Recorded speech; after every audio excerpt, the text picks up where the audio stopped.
रक्षा मंत्री राजनाथ सिंहे पाकिस्तान अधिकृत काश्मीરના ભારતમાં વિલીનીકરણ પર વિશ્વાસ વ્યક્ત કર્યો છે। તેમણે કહ્યું છે કે અમારે હુમલો કરી અને તેને કબજે કરવાની કોઈ જરૂર રહેશે નહીં, કારણ કે ત્યાં એવી સ્થિતિ સર્જાઈ રહી છે કે પીઓકેના લોકો ખુદ ભારતમાં વિલીનીકરણની માંગણી કરી રહ્યા છે।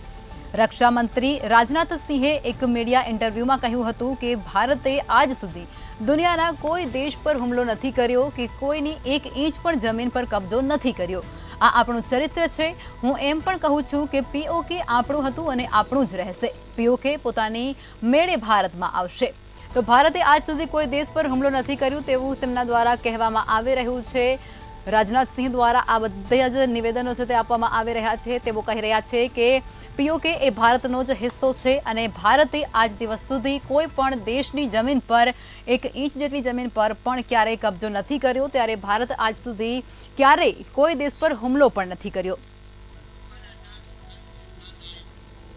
तो आज मुद्दे વધુ વિગતો અમારા સંવાદદાતા વિશાલ મહેતા લાઈવમાં આપી રહ્યા છે। વિશાલ, જે પ્રમાણે રાજનાથ સિંહ દ્વારા નિવેદન આપવામાં આવ્યું છે કે ભારતે ક્યારેય કોઈ દેશ સાથે હુમલો પણ નથી કર્યો કે નથી તેઓની કોઈની જગ્યા પર કબજો કર્યો, શું છે માહિતી?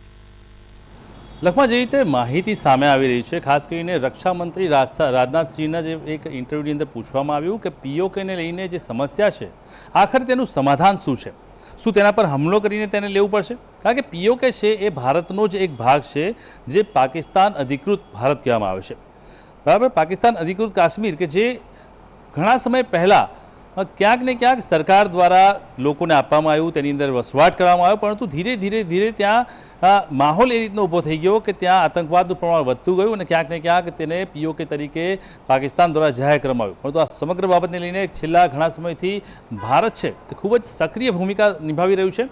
સાથે જ જો વાત કરવામાં આવે તો પીઓકેની અંદર જે રીતે અત્યારે હાલમાં ગતિવિધિ ચાલી રહી છે અને જે રીતે અત્યારે હાલમાં તેની જનતા જે રક્ષણ ઈચ્છી રહી છે તે તમામને લઈને ભારતની જે અત્યારે હાલની જે રાજનીતિ છે અને જે તેમના દ્વારા પગલાં લેવામાં આવી રહ્યા છે તે ખૂબ જ કહેવાય કે વંદનીય છે અને ખાસ કરીને શુભકામનાને પાત્ર છે। કારણ કે જે અત્યારે હાલમાં ત્યાં કાર્યવાહી ચાલી રહી છે તેને લઈને ત્યાંની જનતા પણ એવું ઈચ્છે છે કે તે લોકો ભારતમાં વિલીનીકરણ કરે, કારણ કે ક્યાંક ને ક્યાંક રાજકીય મુદ્દાઓ એવા ઉઠી રહ્યા છે કે પીઓકેને ભારતમાં સમાવેશ કરવા માટે તેના પર હુમલો કરવો પડશે, તેને છીનવવું પડશે, અથવા તો જે રીતે ત્યાં આતંકવાદનો જ્યાં સામનો થઈ રહ્યો છે, અત્યારે જે રીતે આતંકવાદ ત્યાં વધી રહ્યો છે તેને લઈને ક્યાંક ને ક્યાંક ત્યાંની જનતા છે તે પણ ભારત વિરોધી હોય અથવા તો પાકિસ્તાનને માનવાવાળી હોય તેવું લાગી રહ્યું છે। પરંતુ ધીરે ધીરે ચિત્ર બદલાઈ રહ્યું છે। જે રીતે રક્ષામંત્રી રાજનાથ સિંહે પોતે જણાવ્યું કે અત્યારે હાલમાં ત્યાં પરિસ્થિતિ જે થઈ રહી છે તે એવી પરિસ્થિતિ છે કે ત્યાં કોઈપણ પ્રકારના કોઈપણ વ્યક્તિને રાખવાની જરૂર નથી અથવા તો હુમલો કરવાની જરૂર નથી।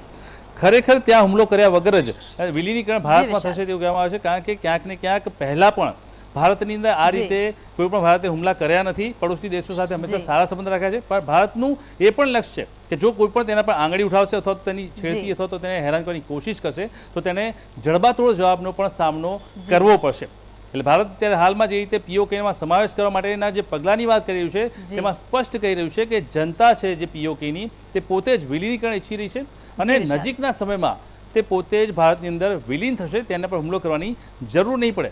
રહી વાત જ્યાં સુધી અન્ય પક્ષોની કે કોંગ્રેસ કહી રહ્યું છે કે ચીને જમીન હડપી લીધી છે, ત્યારે રાજનાથ સિંહે એવું કીધું હતું કે 1962ની જે પરિસ્થિતિ હતી જેની અંદર ચીને ઘણી બધી જમીન હડપી લીધી ત્યારે કોંગ્રેસ ત્યાં ગયું હતું। પરંતુ આ તમામ વાતોને ક્યાંક ને ક્યાંક નજરઅંદાજ કરીને એવું કહેવા માંગી રહ્યું છે અત્યારે હાલમાં ભાજપ કે અત્યારે હાલની જે પરિસ્થિતિ છે તેને લઈને ક્યાંક ને ક્યાંક ભાજપ દ્વારા એટલે કે સરકાર દ્વારા કોઈ પણ એક ઇંચ પણ જમીન નહીં જવા દેવામાં આવે અને ભારતની અંદર સંપૂર્ણપણે વિકાસ થશે અને પીઓકેને પણ સમાવી લેવામાં આવશે।